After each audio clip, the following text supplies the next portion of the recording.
The first time I met her emotional affair, he opened the door to his apartment with a smile, called me by name, and said, "Welcome, I've heard so much about you. Dinner's almost ready." My stomach dropped, but I followed him inside, convinced it was just one of those awkward modern situations where everyone has a weird past. She was already there, perched at the end of the kitchen island, acting like this was just another Tuesday. For months, she'd confessed to me about this connection with someone from work, how it was just talking, how she felt seen, how it was never physical. I listened, tried to trust, and even convinced myself that boundaries could be blurry but forgivable. It was only when he pulled out 2 wine glasses and handed one to her, kissing her on the cheek with a practiced affection, that the puzzle pieces started falling into place.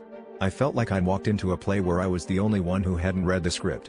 The walls were covered in pictures of the two of them, beach trips, family holidays, a wedding photo I'd somehow missed in the dim hallway.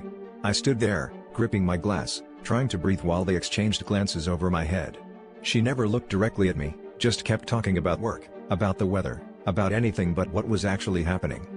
I waited for someone to break the silence, to laugh and admit this was a joke or a test or anything but reality. But after dessert, he sat across from me, hands folded, and told me he wanted to clear the air. He said he knew about us, that he'd known for a while, and that she was working through things. She finally met my eyes, and I saw it: guilt, exhaustion, maybe even relief. I realized the emotional affair was a cover for something much bigger. She'd never left him, never planned to. I'd been the secret, the experiment, the story she told herself so she could feel less trapped. I left without saying goodbye, the sound of their laughter echoing behind me as I walked out.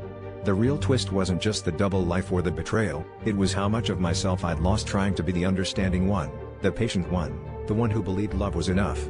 I kept replaying every conversation, every excuse, wondering when I stopped trusting my own gut.